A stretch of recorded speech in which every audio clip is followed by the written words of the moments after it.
Tea break চাপাডাঙ্গায় দাঁড়িয়ে আছি, চেনাই যাচ্ছে না, পুরো এমন চেঞ্জ হয়ে গেছে। বহুত দিন পর এলাম এখানে। শান্তি, ওম শান্তি। চল কাট কাট কাট, চল যেতে হবে। তোমরা যদি এই প্রাকৃতিক সৌন্দর্যটাকে উপভোগ করতে চাও তাহলে আমি বলবো অবশ্যই এসো।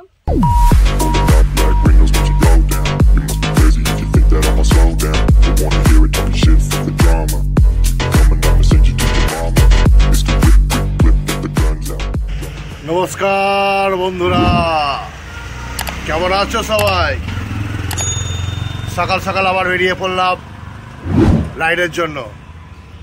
থাম্বনেল থেকে বুঝতেই পেরে গেছো আজকে কোথায় যাচ্ছি। আজকে যাচ্ছি হচ্ছে বাঁকুড়ার একটা দারুণ জায়গা, এবং কমন জায়গাও বলতে পারো, এবং ম্যাক্সিমাম লোকজনই ওই জায়গাটা সম্পর্কে জানে এবং খুব পপুলার জায়গা। তো আমি যেতে চলেছি জয়পুর জঙ্গল, এবং সেখানে রাইড করব, জঙ্গলে ঘুরবো, বনলতায় লাঞ্চ করব, করে ব্যাক করব। তো সঙ্গে থাকো। অন্যান্য দিনের মতো যেভাবে তোমাদেরকে দেখাতে থাকি আমি কিভাবে যাচ্ছি এবং কোথায় যাচ্ছি, যেভাবে দেখাতে থাকি, আজকেও সেইভাবে বেরিয়ে পড়লাম, সব যন্ত্রপাতি সব কিছু নিয়ে। সঙ্গে থাকো আমার সঙ্গে, চলো পথে দেখা হচ্ছে তোমাদের সাথে। দুগ্গা দুগ্গা করে বেরিয়ে পড়লাম কেষ্টপুর থেকে।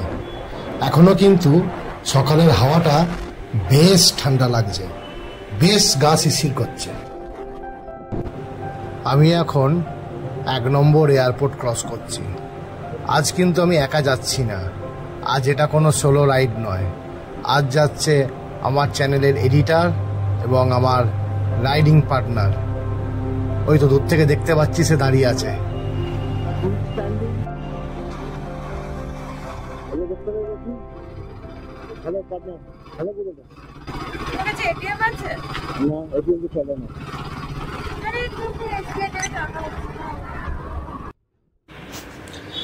এখন আমি দক্ষিণেশ্বর, ওই দেখো ওপর দিয়ে কি সুন্দর লোকাল ট্রেন যাচ্ছে, আর ডান দিকে চলে গেলে দক্ষিণেশ্বর মায়ের মন্দির।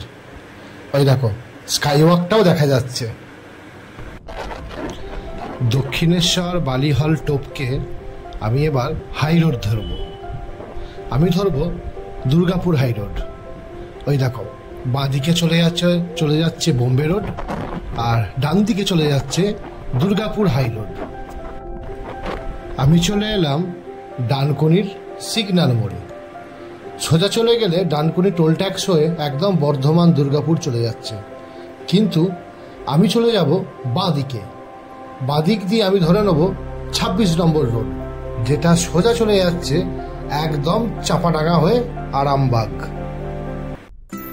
সিগন্যাল থেকে বাঁ দিকে ঘুরে আমি একদম ফ্লাইওভার ধরব, ওই যে সোজা ফ্লাইওভার, কিন্তু নিচে দিয়ে চলে গেলে চলে যাব হচ্ছে ডানকুনি স্টেশন। আমি এখন 26 নম্বর রোডে। ওপরের সাইনবোর্ডে দেখাচ্ছে আরামবাগ 60 কিলোমিটার আর চাপাডাঙ্গা হচ্ছে 38 কিলোমিটার। এই দেখো 26 নম্বর রোডের ওপর একটা নতুন টোল ট্যাক্স তৈরি হচ্ছে। এই টোল ট্যাক্সটা কিন্তু এখনো পর্যন্ত চালু হয়নি, আন্ডার কনস্ট্রাকশনই আছে। Pulling up black windows once you go down. You must be crazy if you think that I'ma slow down. Don't wanna hear it talking shit from the drama. Keep it coming, I'ma send you to your mom. আমি এখন চাপাডাঙ্গা। সোজা বেরিয়ে গেলে flyover. Flyover আগে ছিল না, recently এটা উদ্বোধন হয়েছে। আমি এই ফার্স্ট টাইম দেখলাম। ফ্লাইওভারে উঠে ডান দিকে বেঁকলে চলে যাবে হচ্ছে তারকেশ্বর মন্দির, আর সোজা চলে গেলে একদম আরামবাগ।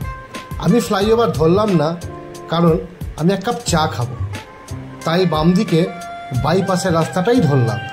সকাল থেকে এখনো পেটে চা পড়েনি তাই।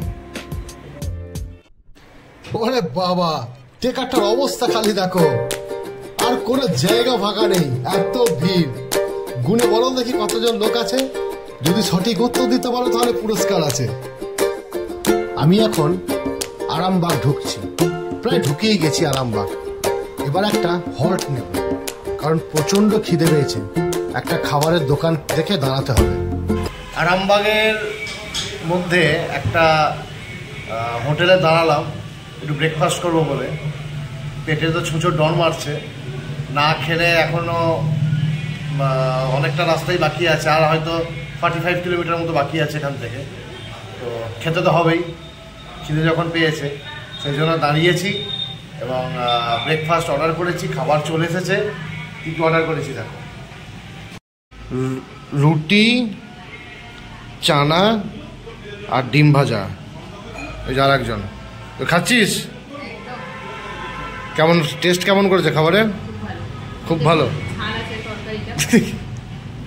যাকগে, খেয়ে নে। ব্রেকফাস্ট কমপ্লিট করে আমরা বেরিয়ে পড়লাম। আর ম্যাপে দেখাচ্ছে 43 কিলোমিটার, তার মানে আর মোটামুটি ওই 1 ঘন্টার জার্নি। পেটে যা দিয়েছি তাতে আরামসে কাটিয়ে দেবো।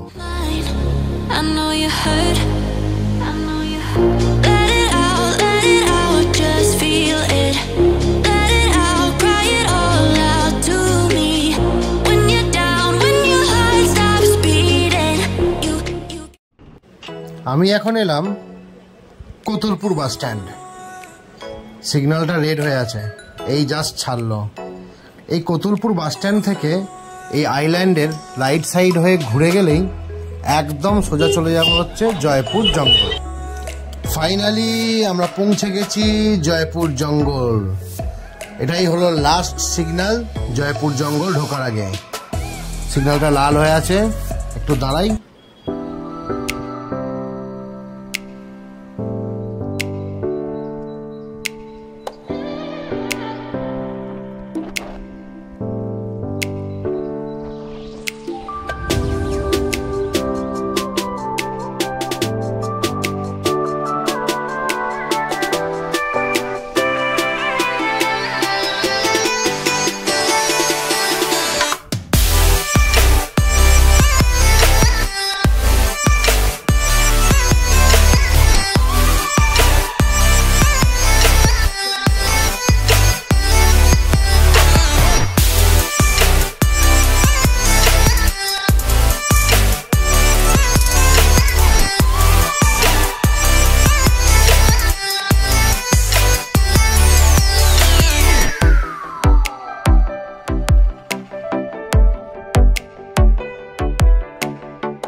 এই জঙ্গলের মধ্যে একটা মা কালীর মন্দির আছে, সেটা দেখার জন্যই আমি লেফট সাইডে টার্ন নিলাম।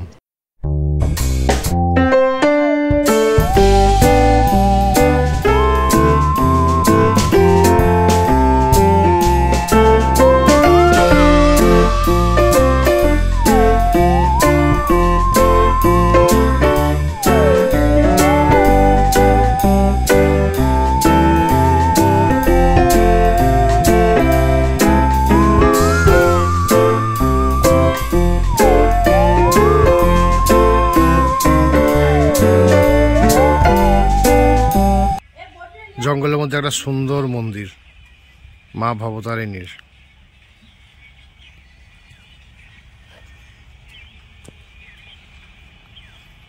দারুণ কিন্তু মন্দিরটা, ছিন্নমস্তার খোদাই করাও আছে কিন্তু।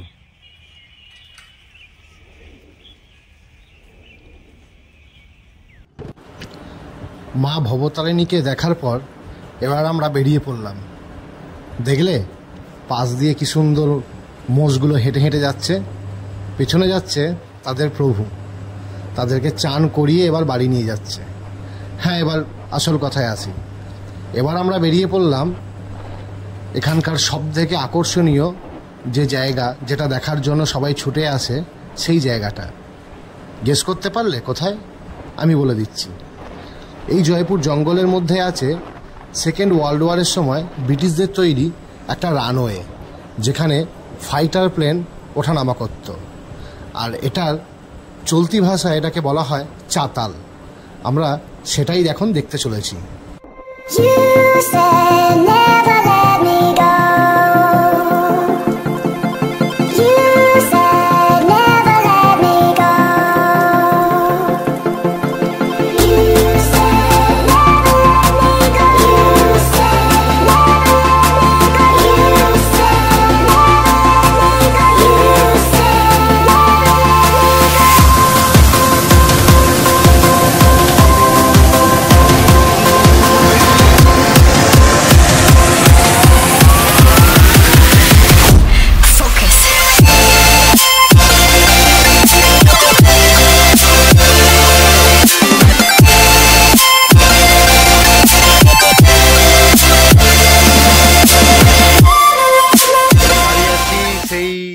সেকেন্ড ওয়ার্ল্ড ওয়ারের টাইম পরিত্যক্ত রানওয়ে। ওয়ার্ল্ড ওয়ারের টাইমে যেখানে একটা সময় প্রচুর প্লেন নামতো, ফাইটার প্লেন, সেখানে আজকে ধান শুকনো হচ্ছে। এটাই খেলা। আজ পুরো জায়গাটাই এরকমভাবে পড়ে আছে জঙ্গলের মধ্যে। রানওয়েটা দেখতেই পাচ্ছ তোমরা। দাঁড়াও, তোমাদেরকে একটু ভালো করে দেখাচ্ছি। জায়গাটা কিন্তু অনেকটা জুড়ে লম্বা, এরকম পুরোটাই কংক্রিটের তৈরি।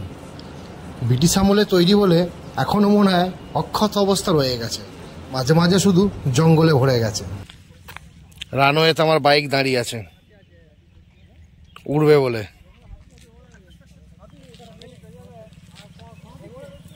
ওখানে ধান শুকনো হচ্ছে।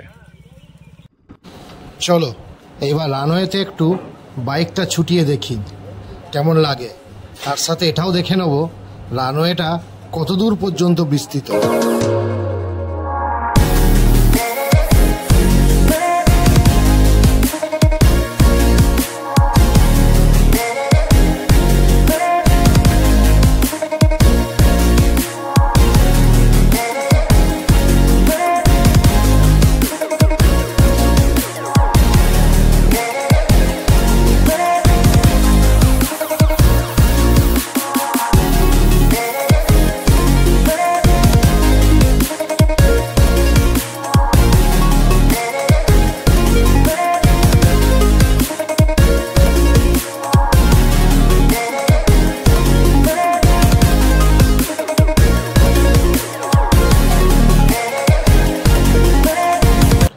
চাতাল দেখার পর, রানওয়ে দেখার পর এবার বেরিয়ে পড়লাম লালমাটির রাস্তা ধরে জঙ্গলের ভিতর হারিয়ে যাবার জন্য।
তো আমরা এখন আছি জয়পুর জঙ্গলে।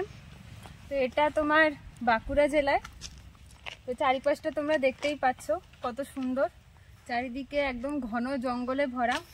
তো শুনেছি এখানে অনেক হাতি আছে, অনেক হরিণও আছে, কিন্তু কিছুরই দেখা পাইনি। তবে দ্বিতীয় বিশ্বযুদ্ধের সময় ইউজ করা একটা পরিত্যক্ত রানওয়ে দেখেছি। তো তোমাদের সাথেও সেই ভিডিওটা দেখেছি, বিশাল বড় রানওয়ে।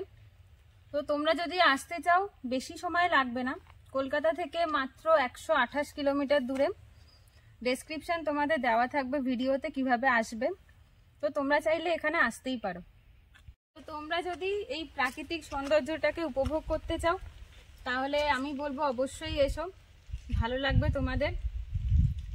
নেক্সট যদি কোথাও এরকম জায়গায় যেতে পারি তাহলে সেটাও তোমাদের সেখানে নিয়ে যাব। এখন হচ্ছে আমাদের লাঞ্চ করার পালা। আমরা বনলতা রেস্টুরেন্টে আছি লাঞ্চ করার জন্য, এবং অর্ডার দিয়েও দিয়েছি, খাবার এসেও গেছে। এবার দেখো আমরা কি কি অর্ডার দিয়েছি, দেখাচ্ছি, দাঁড়াও। এটা পরে দেখো। জিরা রাইস, স্যালাড, পোস্ত, ডাল। এটা হচ্ছে দেশি মুরগির মাংস, আর একটা স্পেশাল দিয়েছি, এটা হচ্ছে হাফ প্লেট এমু পাখির মাংস।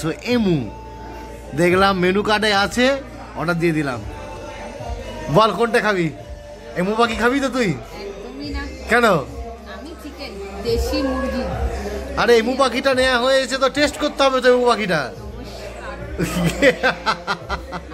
এমু পাখি তো আজকে তোকে আমি খাইয়েই ছাড়বো। এমু পাখি আমার সিম্পল ডাল ভাত পোস্ত চিকেন। এমুটাও হচ্ছে চিকেন, পাখির মাংস মানে চিকেন। তোকে আজকে এমু পাখি খাইয়েই তবে আমি ছাড়বো, ঠিক আছে? এটা মাথা থাকে জানো। তুমি খাও, খাবারটা ঠান্ডা হয়ে যাবে। ওকে চলো। বনলতা থেকে আমরা লাঞ্চ সেরে এবার আমাদের ফেরার পালা। এবার পুরো লাগেজ সব কমপ্লিট করে ব্যাগে ফ্যাগে সব ঢুকিয়ে নিয়ে এবার আমরা ব্যাক করব। বল কেমন লাগলো, বল খাবার দাবার কেমন লাগলো, কোয়ালিটি? খুব ভালো। একটা স্পেশাল জিনিস তুমি যেটা খেয়েছো, এমু পাখির মাংস, এটা প্রথম খেয়েছি, তুইও খেয়েছিস এমু পাখির মাংস, ঠিক আছে? এমু পাখির মাংস খেয়েছি। তো তোমরা কমেন্ট করে জানাও, তোমরা যদি এরকম এমু পাখির মাংস খেয়ে থাকো তো কমেন্ট করে অবশ্যই জানাও, ঠিক আছে? তো চলো, ভিডিওটা এই পর্যন্তই শেষ। আর ভিডিওটা কেমন লাগলো অবশ্যই জানাবে আমাদেরকে, কমেন্ট করে জানাও। আর যারা যারা এখনও চ্যানেলটা সাবস্ক্রাইব করোনি, সাবস্ক্রাইব করে দাও এবার চ্যানেলটা, কারণ এইরকম ভিডিও যদি তোমরা আরও দেখতে চাও তো চ্যানেলটাকে অবশ্যই সাবস্ক্রাইব করতে হবে। আর লাইক করো, তোমরা কেউ লাইক করছো না, লাইক করো, লাইক করলে আমারও ভালো লাগবে, ঠিক আছে? চলো, দেখা হচ্ছে আবার নেক্সট ভিডিওতে, কিন্তু তার আগে চ্যানেলটা সাবস্ক্রাইব। টাটা।